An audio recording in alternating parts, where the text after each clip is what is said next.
이 시간에 우리에게 주실 하나님의 말씀 히브리서 2장 5절에서 9절까지의 말씀입니다.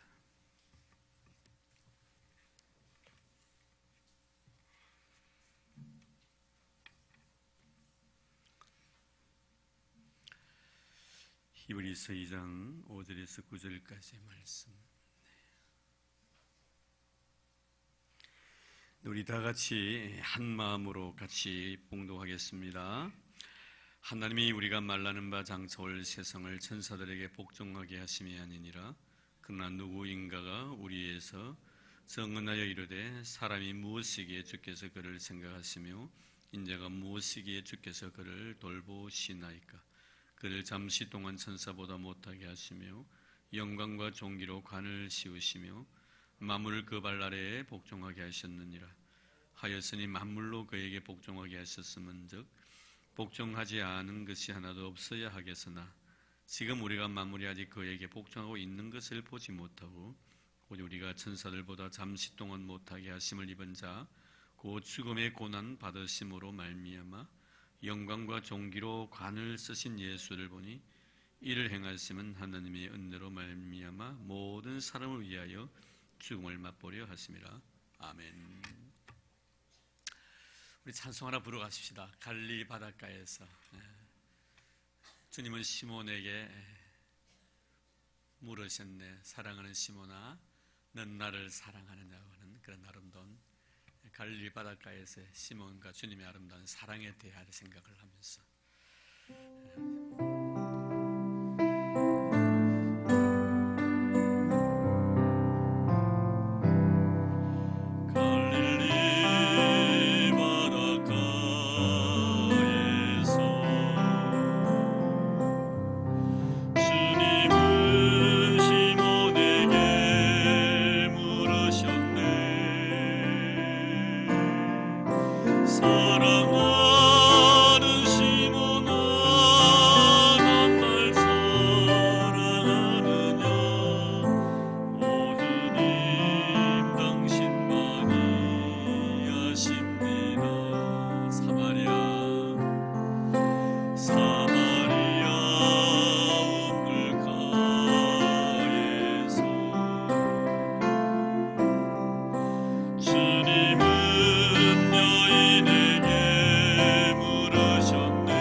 성지순례 갔었을 때 갈릴리에서 이렇게 그 지역에서 많이 좀 시간을 보냈습니다. 주님이 선교하셨던 그 갈릴리 지역을 다니면서 특히 그 배를 타고 갈릴리 바닷가에서 이 찬송을 부른 적이 있었습니다. 여러 목사님들과 그 사모님들 같이 있었었는데요. 참 그 은혜롭더라고요. 주님께서 이 갈릴리 바닷가에서 고기 잡던 그 어부들을 부르셔서 제자 삼으신 그 자리, 한음씩 그 찬송을 부르면서 은혜를 많이 받았는데, 나중에 그 갈릴리를 떠나가 이제 다른 데로 이동을 하면서 마지막에 그 언덕 위에서 갈릴리를 그 쳐다보는데 어떻게 그 눈물이 나는지, 이제 다시는 내가 여기 오겠나 싶고, 우리 주님의 그 선교의 가장 중심지였던 그 갈릴리 바닷가에서 한음씩 감회에 젖어서 눈물을 흘리던 그런 경험이 있습니다. 오늘 정말 우리는 또다시 우리 예수님을 만나게 될 것입니다. 오늘 말씀을 통해서 여전히 하나님께서는 우리에게 말씀 속에서 예수를 만나시기를 원하시고 계시고, 우리의 죄 우리 허물을 위해서 십자가 하신 주님의 그 거룩한 손에 흐르는 그 피를, 또 발에 흐르던 그 피를 우리가 마시기를 원하시고 계십니다. 사실 주님께서 이 세상에 계실 때 우리에게 보여주신 그 아름다운 사랑이란 것은 우리의 어떤 입술을 통해서 형언할 수가 없는 것이지요. 그래서 사람들은 자신이 가지고 있는 그 지식 이상의 것을 이해할 수가 없습니다.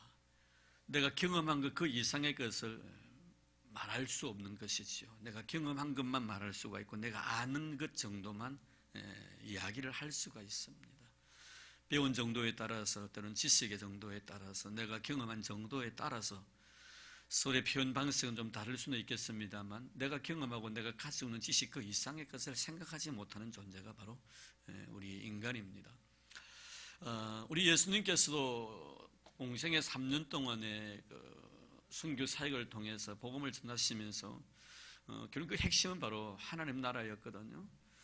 하나님 나라의 복음을 증거하시면서 하나님 나라에 대한 이해를 갖다가 사람에 따라서 다 다르게 이해를 시키십니다. 똑같지 않습니다. 우리가 잘 아시다시피 사도행전에 보면은 예수님이 성천하시고 나신 뒤에 제자들이 정말 성령을 받고 복음을 전했을 때 기탄 없이 그들이 하나님의 거룩한 복음을 외칩니다. 이때 당시에 많은 지식층이었던 바리새인들 중심에서 유대주의자들은 그들의 모습을 바라보고 난 놓고 기억자도 모르는 불락무식한 자들이 아니냐고 이렇게 굉장히 평가절하를 하지요. 사실 그렇습니다. 예수님의 제자들은 그렇게 많이 세상적으로 배운 것들이 그렇게 많이 있지는 않습니다. 그런데 참 하나님이 하시는 그 역사하심들을 가만히 보면은 바울이 그런 고백을 했습니다. 정말 우리가 그 바울이 고백한 것이 왜 우리에게 이렇게 감동이 되어지냐면은 그 사람이 차라리 배운 것이 없고 아는 것이 없으면은 별 문제 있겠지만 굉장한 많은 지식을 가지고 있는 사람이지 않습니까? 가마리엘 문화에서 정말 수학을 한 사람과 우리나라만 지금 서울대에 나온 사람이에요. 저는 지금도 우리 교회를 위해서 기도하면서 늘 하나님, 우리의 어린 애들 가운데 서울대학 제1호가 과연 누가 나올까? 이번에 1호 나올 뻔했는데 먼저 가는 학교가 정해졌기 때문에 예비고사 하나 틀린 애라도 결국엔 서울대학 못 가고 고대에 들어갔지 않습니까? 그런 저는 늘 그런 생각을 가지고 어쨌든 애들이 열심히 공부해서 훌륭한 사람이 되기를 그런 바람 마음이 있죠. 사도 바울 입장에서는 정말 아름다운 세상이나 학문의 지식이라든지 또 성경에 대한 해박한 그런 지식들, 바리새인 중에 바리새인이라면 굉장히 많은 정통했던 그런 사람입니다. 근데 그분이 하시는 말씀이 뭐예요? 하나님은 약한 자를 택하셔서 강한 자를 부끄럽게 하시고 어리석은 자를 택하셔서 지혜로운 자를 부끄럽게 하신다는 거예요. 바울이 배운 것이 없으면요, 우리가 그런 말을 했을 경우에는 배운 것이 없으니까 저렇게 하구나 하는데 배울 만큼 배운 사람이란 말이에요. 그런데 그런 말을 할 때 정말 그 말씀 한마디 한마디 우리가 참 은혜가 되는 이유가 바로 그런 데 있는 것 아니겠습니까, 여러분? 사실 예수님의 제자들은 정말 바울 같은 그런 해박한 지식을 가지고 있지 아니해서 그래서 많은 사람들로 하여금 불황무식한 사람들, 난 놓고 기억자도 모르는 사람이라고 평가절을 하는데, 사실 우리 예수님도 그분들의 어떤 지식 정도를 다 헤아리고 계셨습니다. 그래서 하나님 나라에 대한 이야기를 하실 때는 시청각 교육을 시키셨죠. 시청각 교육이 뭐예요? 가장 유치한 애들에게 교육 방법이 바로 시청각 교육입니다. 우리가 유치부 애들에게 교육시킬 때 뭐 합니까? 시청각 교육을 시킵니다. 제가 오늘도 아동부 예배 시간에 갔더니 우리 최전우사님이 애들 설교를 하는데 저희들이 이제 그런 시절이 지났습니다만 얼마나 애들이 쉽게 이해할 수 있도록 그림을 가지고 다 이렇게 교육을 시킵니다. 그래서 참 애들이 쉽게 이해를 할 수 있겠구나 생각을 했었어요. 근데 성인이 되고 난 뒤에는 그림보다는 이제 글자가 좋지요. 그래서 어른이 되면 이제는 글자를 보고도 우리 머릿속에 다 상상을 하지 않습니까? 근데 애들은 그렇지 않거든요. 이 시청각 교육을 시키는 거예요. 그만큼 지식 정도가 약하기 때문에 그런 겁니다. 그래서 예수님께서도 제자들에게 하나님 나라에 대한 교육을 시키시면서 애들을 앞에 세워놓고 교육을 시키죠. 어떻게 교육시킵니까? 이 애들처럼, 이 아이들처럼 자기 자신을 낮춰야 된다. 정말 겸손한 마음으로 살아가는 자가 되어야만이 천국에 들어갈 수 있다라고 천국의 하나님 나라를 그렇게 가르치십니다. 근데 여러분 요한복음 3장에 보면은 니고데모와의 대화가 나오는데 이 니고데모는 상당히 지식층의 사람이에요. 지금 말하면 굉장히 지성인이죠. 이분에게는 하나님 나라를 설명하시면서 뭐라고 말합니까? 물과 성령으로 거듭남에 대한 이야기를 합니다. 사실 여러분, 니고데모이기 때문에, 지성인이기 때문에 정말 이해할 수 있는 측면이 굉장히 깊기 때문에 그렇게 말씀을 하신 것이죠. 여러분, 우리도 그렇습니다. 사실 예수님에 대한 우리가 알고 있는 그 알매 정도는 어느 정도 되냐는 문제예요. 내가 하나님의 아들이신 예수 그리스도에 대한 아는 것은 내가 경험한 것 그 이상의 것을 나는 알 수가 없습니다. 내가 지식적으로 아는 것 그 이상의 것을 알 수가 없는 거예요. 그런데 우리는 가끔 내가 알고 있는 것이 전부인 것처럼 큰 소리 칠 때가 얼마나 많더냐 이 말이에요. 어느 할머니가 가가지고 영어를 배웠습니다. 영어를 배워가지고 이제 손자에게 영어를 써먹는 거예요. 아주 갓난 손자에게 사과를 가져와가지고 이 사과가 영어로 뭐라 하게 한 게 이 손자가 뭐 합니까? 그러니까 손자가 뭐라 하면 애플이야, 애플. 굉장히 재미가 있습니다. 그런데 이 커피를 이야기하고 싶은데 지나가는 아주머니를 만난 거예요. 그래서 영어를 갖다 써서 아주머니에게 아주머니 커피가 영어로 뭔지를 아세요? 그랬었어요. 그럼 커피가 영어로 커피죠. 그랬더니 아주머니가 이상하게 물으니까 할머니가 글쎄요, 뭔데 이렇게 뭐랬대요? 예? 커피는 셀프입니다. 셀프로. 자기가 아는 그 수준 이하를 갖다가 우리가 넘어갈 수가 없다는. 우리가 가끔 보면 예수님에 대한 이야기도 그래요. 내가 알고 있는 그것이 마치 전부인 것처럼 생각할 때가 얼마나 많아. 사실 내가 알고 있는 건 너무 작은 것들입니다. 예수에 대한 지식은 너무 적어요. 그 적은 것을 가지고 모든 것을 아는 것을 우리가 큰 소리 떵떵 치면서 정말 내가 행동할 때가 얼마나 많습니까? 그럴 때만 우리는 정말 주님 앞에 죄송스러운 마음을 금할 길 없지요. 그래서 바울이 너무 하나님의 세계에 대해서 깊이 많은 경험을 했던 이 사도 바울, 어찌 보면은 하나님 나라에 대한 가장 많은 지식을 가지고 있었던 분이 사실 사도 바울이 아니겠는가 이런 생각을 해보는데, 예수에 대한 지식이죠. 그분의 어떤 그 삶 속에서 우리에게 주시는 말씀이 바로 그거거든요. 사실 사도 바울이 우리에게 예수를 아는 그 지식에 대한 깊이와 넓이와 높이와 넓이를 갖다가 정말 더 이해할 수 있도록 자라나라, 예수에 대한 장성 분량에까지 이르도록 하라. 이 모든 것은 우리가 현재 가지고 있는 것은 여전히 부족함이 많다는 거예요. 이는 그래서 우리가 하나님 앞에서는 그날까 우리는 계속해서 예수님에 대해서 배워야 됩니다. 이 정도면 됐다, 이거 아닙니다, 여러분. 이 정도면 됐다고 생각하는 그 정도가 얼마 정도 됩니까? 예수에 대한 지식이. 사실 우리가 생각해 보면요, 조금 더 예수에 대한 지식을 깊이 헤아릴 수 있는 그런 자가 되어야 되지 않겠나. 오늘도 여러분 여전히 히브리서 기자는 2장 말씀을 통해 예수님에 대한 이야기를 하십니다. 이미 우리가 1장에서 예수님에 대한 이야기를 들었습니다. 참으로 예수님은 하나님의 영광의 광채시고 이 세상 만물을 말씀으로 창조하신 하나님이시라는 사실을 갖다 이미 밝힌 바가 있습니다. 자, 그리고 난 뒤에 계속해서 우리에게 오늘도 5절에 7절까지의 말씀이 이렇게 말씀하죠. 하나님이 우리가 말하는 바 장차 올 세상을 천사들에게 복종하게 하심이 아니니라. 그러나 누구인가가 어디에서 증언하여 이르되 사람이 무엇이기에 주께서 그를 생각하시며 인자가 무엇이기에 주께서 그를 돌보시나이까. 그를 잠시 동안 천사보다 못하게 하시며 영광과 존귀로 관을 씌우시며. 이게 잠시 동안 천사보다 못한 존재로 예수님이 이 세상에 오셨다라고 먼저 말씀하고 있죠. 여러분, 그 당시 지금 이 히브리서는 히브리인 중에서 예수를 믿고 개종한 사람들을 신앙으로 바로 세우기 위해서 쓰신 글이거든요. 지금까지 여러분 유대주의에 크게 빠져서 율법에 심취했던 이 사람들이 참으로 예수를 접하고 예수의 어떤 말씀에 대해서 하나하나 알아가는 이 과정 속에서 계속해서 율법주의자들이 그들의 가지고 있는 믿음을 빼앗기 위해서 얼마나 혈안이 되어 있었습니까? 이런 상황에서 유대주의자들로서 크리스찬이 된 이 사람들이 예수의 말씀에 바로 세우기 위하여 이 성경을 지금 쓴 거예요. 이 유대인들을 위해서 쓴 겁니다. 이런 와중에 이 유대인들이 가지고 있던 천사에 대한 천사론입니다. 천사론은 어떠냐면은 그들이 가장 소중하게 생각했던 바로 아브라함이나 모세나 다윗과 같은 사람, 이 유대주의자들이 가지고 있던 그 사람들보다 더 높은 존재가 천사로 생각한 거예요. 천사로 생각한 거예요.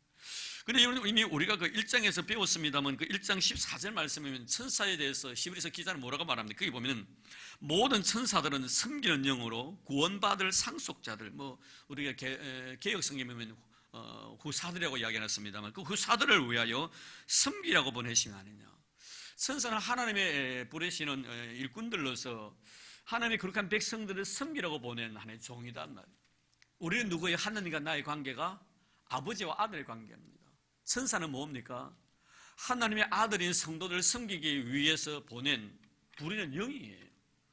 그럼 우리 보면 어떻습니까? 우리가 신학적인 의미에서 바라보면은 우리 어떤 복음과 은혜 속에 살아온 우리들의 천사와의 관계 속에 보면 천사보다 우리가 월등히 높은 존재. 우리는 하나님의 아들이고 천사는 누구예요? 하나님 부르시는 일꾼들이란 말이에요. 우리를 섬기게 하기에 보내신 그 영이라고 말씀하고 있습니다. 그런데 당시의 유대주의자들은 굉장히 천사를 높은 것으로 생각하는 거예요. 아브라함보다 그리고 다윗이나 모세보다 한 단계 높은 존재. 하나님과 인간의 어떤 중간 단계, 이를 본 겁니다. 근데 하나님께서는 이 예수님 이 세상에 보내시면서 천사보다 잠깐 동안 못하게 하신 존재로 보내셨다. 이렇게 말씀하시는 것이죠. 천사보다 못한 존재라는 것은 뭡니까? 그게 보면 실제로 그럼 잠시 동안 천사보다 못한, 그럼 천사보다 못한 존재가 누굽니까? 바로 사람이라는. 하나님, 천사, 사람. 유대인들이 생각해요. 그 사람으로 하나님이 친히 사람의 몸을 입고 이 세상에 오셨다. 잠깐 동안 30년, 33년 동안, 뭐 공생에는 3년이죠. 33년 동안에 이렇게 잠깐 동안 인간의 몸을 입으시고 이 세상에 오셨다는. 자, 그러면 예수님께서 천사보다 못한 존재로 인간의 몸을 입으시고 하나님이 인간의 몸을 입으시고 이 세상에 오신 성육신, 인카네이션, 이 성육신 사건을 갖다가 사도 바울은 어떻게 이해를 하고 있는가? 사도는 이 성육신 사건을 갖다 어떻게 이해하고 있는가? 우리 잘 아는 빌립보서 2장 6절에 8절 말씀에 자세히 나타나 있습니다. 그 빌립보서 2장 6절에 8절까지 말씀 보면 그는 근본 하나님의 본체시나 하나님과 동등됨을 취할 것으로 여기지 아니하시고 오히려 자기를 비워 종의 형체를 가져 사람들과 같이 되었고 사람의 모양으로 나타나셨으며 자기를 낮추시고 죽기까지 복종하셨으니 곧 십자가에 죽으심이라. 예수로 자신을 비하시키는 그런 내용의 말씀이죠. 여러분, 예수님이 사람의 몸을 입으시고 이 세상에 오신 것이 바로 여러분 성육신의 사건, 바로 겸손의 어떤 사건입니다. 저는 늘 생각해 보는데 우리가 겸손하라 겸손하라 이러는데 물론 상대적인 개념에서 너보다 내가 좀 겸손해질 수가 있겠지만 우리 예수님께서 나는 마음이 온유하고 겸손하니 내 멍에를 메고 내게 와서 배우라고 하셨을 때 그 겸손은 우리가 말하고 있는 그런 겸손이 아닙니다. 여러분, 이 겸손은 뭐예요? 하나님이 사람이 되신 것입니다. 여러분, 하나님이 사람이 되신 것이 바로 겸손인데, 그래서 저는 가끔 기도하면서 이런 기도를 하나님 앞에 드리고 납니다. 하나님, 나는 아무리 해도 생각해 보아도 겸손해질 수는 없을 것 같아요. 물론 상대적인 의미도 그 속에 포함되어 있습니다. 뭐 절대적인 어떤 의미 속에서 하나님과 나의 관계 속에서도 마찬가지지만 내가 어떻게 예수님처럼 되겠단 말이에요. 그리고 너와 나의 관계 속에서 나는 정말 겸손해질 수 없을 것 같아요. 그러면서 저는 이런 기도를 한번 드려봤습니다. 하나님께, 하나님, 나는 겸손해질 수 없습니다. 단 제가 하나님께 원하고 싶은 것은 교만치만 않게 해주십시오. 교만치만 않게 해준다는 것도 얼마나, 내가 교만치 않는 것만 해도 얼마나 크나큰 은혜입니까? 겸손한 것과 교만하지 않는 것은 다르거든요. 그렇지 않습니까, 여러분? 아무리 생각해봐도 저는 모르겠어요. 여러분들은 겸손해질 수 있을런지는 모르겠지만 저는 겸손해질 수 없을 것 같아요. 그래서 저는 하나님 앞에 교만치만 않게 해달라고. 하나님께는 겸손한 자에게 은혜를 주시고 교만한 자를 물리치신다고 말씀하셨는데 그 은혜만은 나에게 거두가지 않기를 바라는 그런 마음이죠. 사실 예수님께서 사람의 몸을 입으시고 이 세상에 오셔 죽기까지 복종하셨고 십자가에 죽으심이라, 이런 어떤 성육신의 사건 자체는 예수 그리스도께서 자기 자신을 비하시키는 이런 사건 아닙니다. 이게 바로 겸손이거든요. 여러분, 그러면 이것을 갖다 절대적인 의미에서 겸손이, 우리가 상대적인 개념 속에서 겸손이 뭐예요, 여러분? 내가 없음으로 말미암아 없는 삶을 살아가는 것은 겸손이 아닙니다. 내가 배운 것이 없으면서 무식하게 살아가는 것은 결코 겸손이 아니죠. 내가 가진 것이 없으면서도 없는 채 하며 살아가는 것은 결코 겸손이 아닙니다. 겸손은 뭐예요? 내가 가진 것이 있으면서도 없는 것처럼 살아가는 걸 말하는 거예요. 엄청나게 배운 것이 많이 있으면서도 무식한 것처럼 살아가는 것이 겸손입니다. 이게 바로 겸손이거든요. 내가 할 수 있지만 하지 않는 것이 겸손이다 이 말이에요. 내가 말할 수 있지만 말하지 않는 것이 겸손입니다. 정당하게 내 자신의 주장을 내세울 수 있지만 주장을 내세우지 않는 것이 겸손이에요. 그럼 우리 주님의 삶의 모습 보면요, 그런 겸손은 끝까지 이루어집니다. 십자가 앞에서까지 자신을 죽이기 위해서 금과 몽치를 가지고 정말 무리를 끌고 달려들었던 이 대제사장, 저는 그들 앞에서 큰 소리로 이렇게 말씀하십니다. 내가 너희들을 죽일 수 있는 권한이 없는 줄 아느냐라고 말씀합니다. 이건 그게 뭐예요? 내가 할 수 있습니다. 말씀 한마디로서 12영이나 되는 천사를 동원해서 너희들을 죽일 수 있는 권한이 없느냐. 12영이 뭡니까? 한 영이 여러분 6,000명입니다. 72,000명이에요. 천사 한 사람만 가지고 아수르 군대 18만 명을 죽였습니다. 18만 5천 명입니까? 한밤에요. 천사 한 사람만 통해서. 72,000명의 천사를 동원한다면 여러분 예수님을 다 잡으러 온 사람 몇 명 되겠어요? 충분히 할 수 있다 이 말이에요. 그런데 주님은 하지 않거든요. 할 수 있지만 하지 않는, 이게 바로 겸손입니다. 약해서가 아니잖아요. 무능해서가 아니잖아요. 충분히 할 수 있음에도 불구하고 하지 않는 것이 겸손이라는 거예요. 지금 이 히브리서 기자는 우리에게 이 말씀을 통해서 예수 그리스도의 인간 되심에 대해서 바울은 바로 예수 그리스도의 자기 비하, 바로 겸손을 우리에게 말씀해 주고 있습니다. 천사보다 좀 못하시게 하나님이 예수님을 잠깐 동안 이 세상에 보내 우리를 구원해 주시기 위해서. 그래서 우리는 이렇게 하나님께서 예수님을 이 세상에 보내주시고 결국엔 십자가 지시기 위해서 천사보다 못한 존재로 잠깐 동안 머물려서 결국에는 그 십자가 위에서의 죽으심의 사건까지 여기서 연결시키는. 자, 그런데 그 다음 말씀 뭐예요? 이것으로 끝나는 것이 아니죠. 천사보다 조금 못하시게 잠깐 동안 머물게 하셨다가 7절 말씀에 다시 보면은 영광과 존귀로 관을 씌우셨다. 이 문제예요. 영광과 존귀에 관을 씌워주셨다는 것은 십자가 사건 그 이후에 나타나는 하나님의 부활의 영광을 의미하는 것입니다. 그럼 여기서 영광과 존귀라는 것은 우리 인간의 삶 속에서는 형언할 수 없는 하나님의 속성 중에 하나이죠. 영광이라는 것은 여러분 우리가 아무리 찬란한 빛을 비춘다 할지라도, 내가 아무리 기도 생활을 많이 한다 할지라도, 내 얼굴에 아무리 환하게 밝아졌다 할지라도 하나님의 영광에 우리가 비추할 바가 못 됩니다. 이런 보시 모세가 40일 동안 호렙산에 올라가서 기도합니다. 호렙산이라는 건 지금 말하면 우리가 이렇게 이해하면 돼요. 호렙산과 시내산인데, 호렙산은 뭐냐면은 이 태백산맥 있잖아요. 그렇죠? 태백산맥이 산맥 전체를 갖다가 호렙산이라고 합니다. 그러면 시내산은 뭐냐? 그 태백산맥 중에 태백산이 있습니다. 그 산이 바로 시내산을 말하는 거예요. 그래서 호렙산에는 시내산이에요. 그 산맥 속에 산이 있다는 이 말이에요.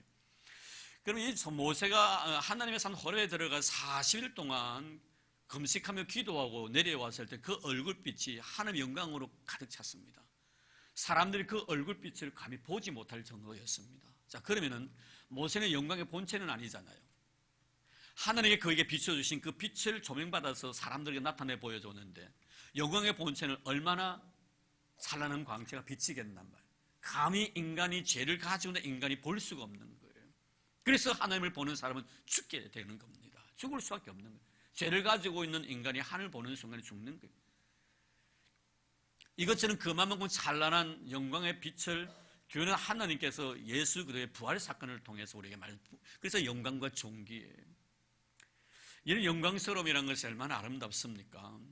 그만큼 하나님은 이 십자가 사건을 통해서 얻어진 것이 뭐냐면 영광과 존귀입니다. 결국 우리 성도들도 마찬가지로 하나님 앞에서 우리가 영광과 존귀를 나중에 얻게 될 것입니다. 그 영광스러운 찬란한 빛을 우리에게 비춰주실 것이고, 성도라는 그 아름다운 이름 위에 의의 밀루관을 분명히 하나님 씌워주실 것입니다. 자, 그러면 이것은 어떤 삶의 결과냐는 문제입니다. 그저 주시는 것은 아니더라 이겁니다. 그리고 여러분 잘 아시다시피 no cross, no crown, 십자가가 없는 부활은 있을 수가 없는 거예요. 그럼 주님의 십자가 사건이에요. 주님의 십자가 사건이 있고 난 뒤에 그 다음에 뭡니까? 부활의 영광이 이루어진 겁니다. 나의 낮아짐과 나의 죽어짐과 나의 자신을 부인하는 이런 삶이 있고 난 뒤에야 하나님께 나에게 영광의 옷을 입혀주신다는 거예요. 오늘 여러분, 우리 주님께서 정말 우리에게 겸손한 삶을 살아가라고 본의되어 주신 것도 바로 이런 의미입니다. 내가 어린 아이같이 내 마음을 낮추지 않으면 결단코 천국에 들어가지 못하리라. 내가 낮아지지 아니하는 한 결코 하나님의 그 거룩한 영광에 이를 수가 없다는 거예요. 내가 십자가에 죽어지는 그런 삶을 살지 아니하면 결코 부활의 영광에 참여할 수가 없다. 그리고 잘 아시다시피 사도 바울이 왜 그다지도 자기가 매일매일 나는 날마다 죽노라고 고백하고 나를 십자가에 복종시킨다라고 이렇게 고백하는가 하는 문제들이에요. 정말 중요한 문제거든요. 나중에 그 말씀을 조금 더 언급해 드리겠습니다만, 사도 바울의 모든 자기 어떤 사역 속에서 일어났던 하나님을 통해서 이루어졌던 놀라운 능력들이 너무나 컸습니다. 엄청났습니다, 여러분. 우리가 생각하는 그 이상이에요. 상상을 초월할 정도였습니다. 안재미가 벌떡벌떡 일어나고 죽은 자가 살아나는데요, 이런 엄청난 놀라운 능력들이죠.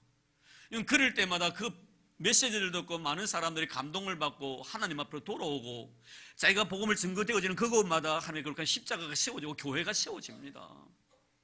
놀랍지 않습니까, 여러분? 그리고 많은 사람들이 그 말씀을 통해 은혜 받고 다 새 사람이 되는 거예요.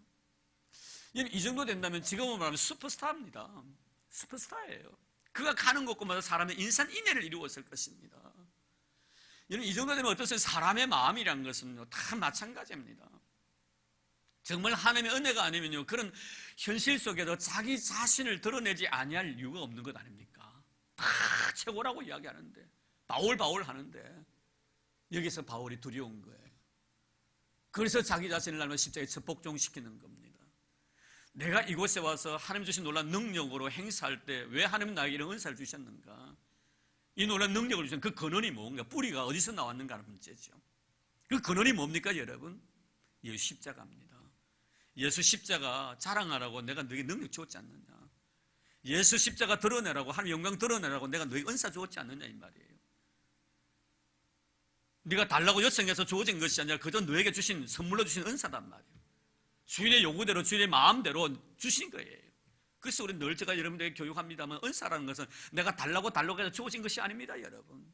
만약에 달라고 해가지고 얻었습니까? 그것은 근본적 뿌리 값은 뭐예요? 하나님이 나에게 달라고 할 정도로 나에게 은혜를 주신 거예요. 그것을 주시기 위해서 나로 하여금 기도하게 만드신 거예요. 내가 기도함으로 그것을 얻어낸 것이 아니라 하나님 주시기 위해서 나로 기도하게 하신 겁니다. 오늘 아침에 제가 말씀을 드렸습니다만, 그래서 우리가 기도할 수 있는 것도 은혜라는 거예요. 바울의 말 입장이 바로 이겁니다. 자기의 모든 사역, 자기가 있는 은사들, 자기가 있는 놀라운 능력이 하나님의 그런 십자가를 가릴까 봐 그것이 두려웠던 거예요. 그래서 날마다 자기 자신을 십자가에 복종시키는 거예요.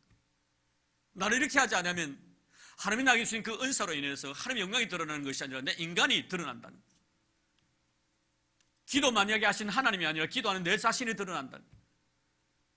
은사를 주신 하나님이 아니라 은사 활용하고 있는 내 자신이 드러난다는 거예요. 이게 두려운 거예요. 이게 무서운 거예요.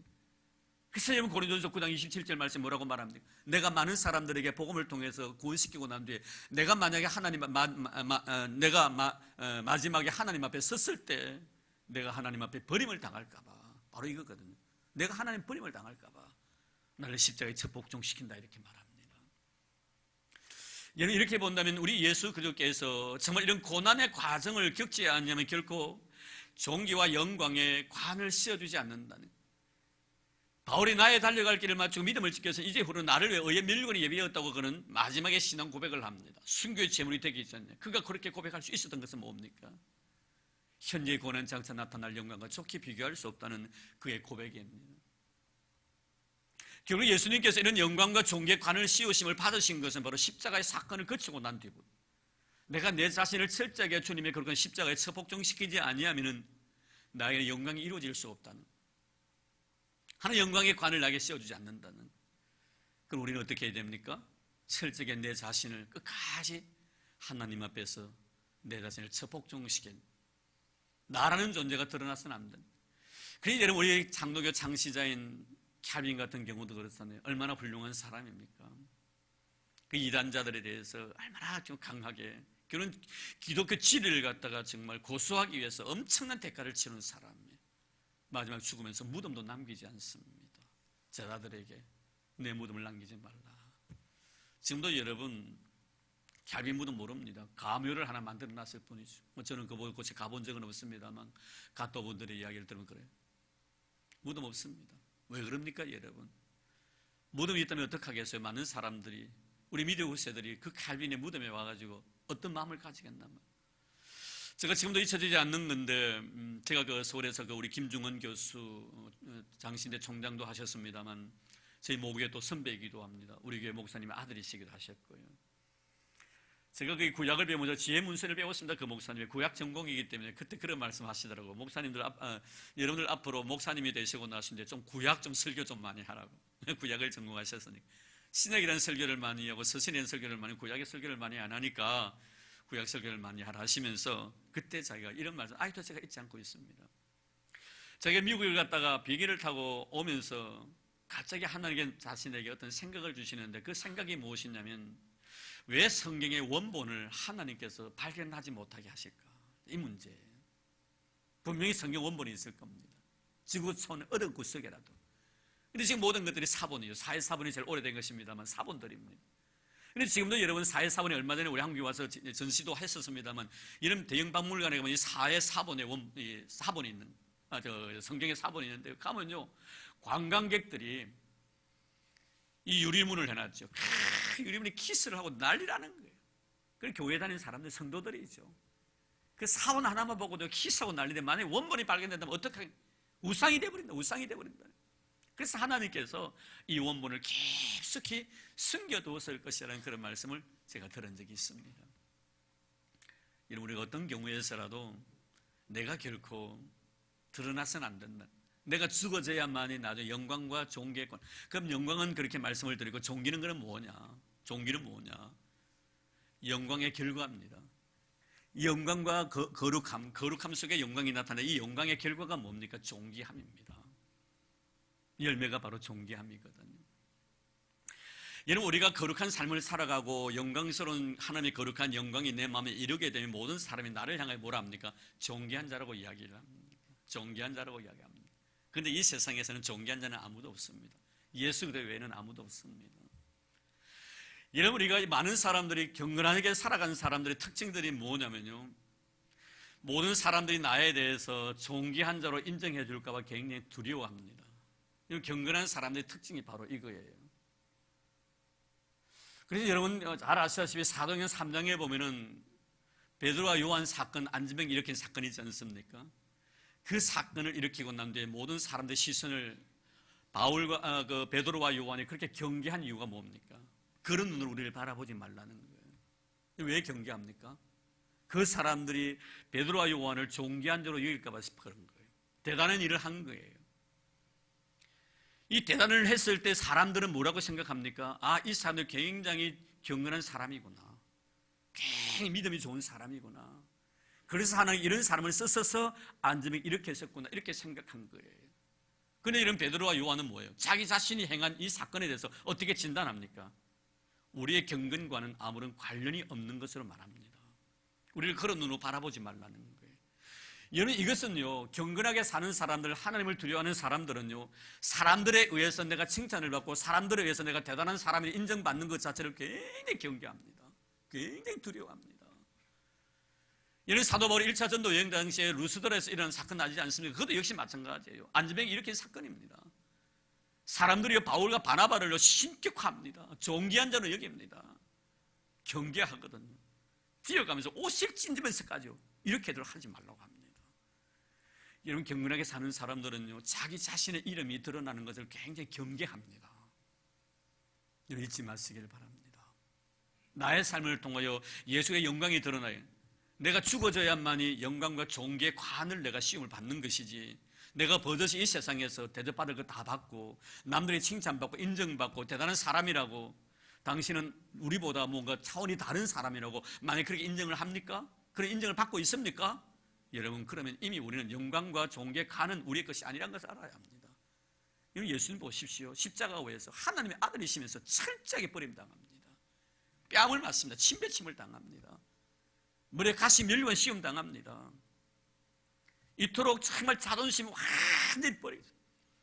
우리 예수 십자가에 좀 좋게 말하면 뭐 십자가 위에서 옷 벗기고 그냥 이렇게 앞에 보이를 가려놨습니다만, 원래는 그래서 십자가에 사용한 거 완전 발가벗기는 거예요. 완전히 발가벗기는 거예요. 수치 다 드러내는 거예요, 여러분. 하나님이 사람들 앞에서 수치스러운 일을 다 드러내는 거예요. 이러고 난 뒤에 주어진 것이 뭐예요? 영광과 존귀의 간이더라, 이 말이에요.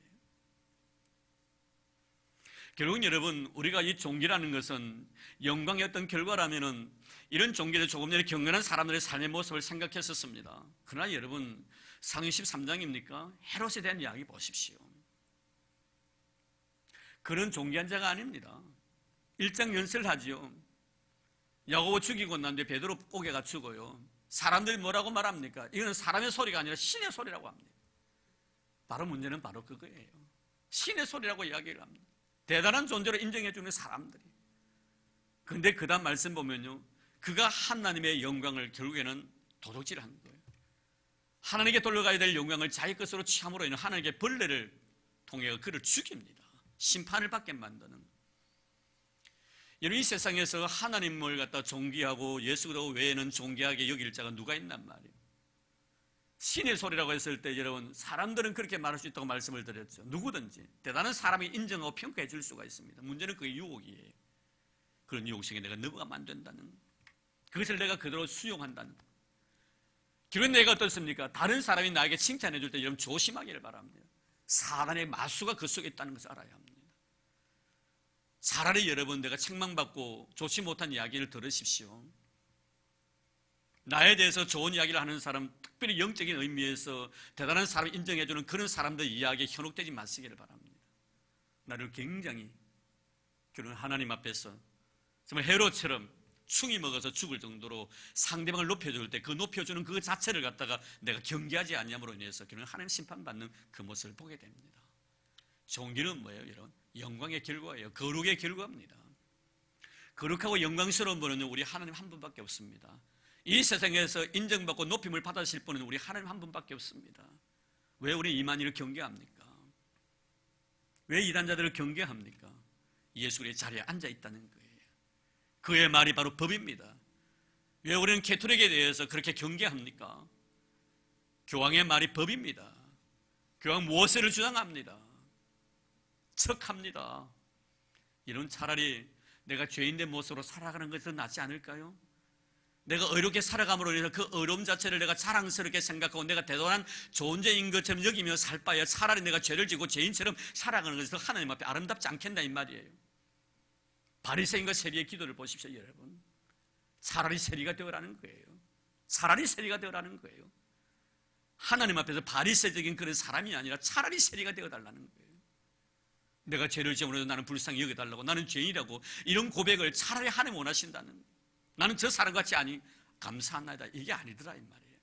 그래도 제가 뭐 죄지라는 그런 의미가 아니지 않습니까? 여러분 잘 이해하기를 바랍니다.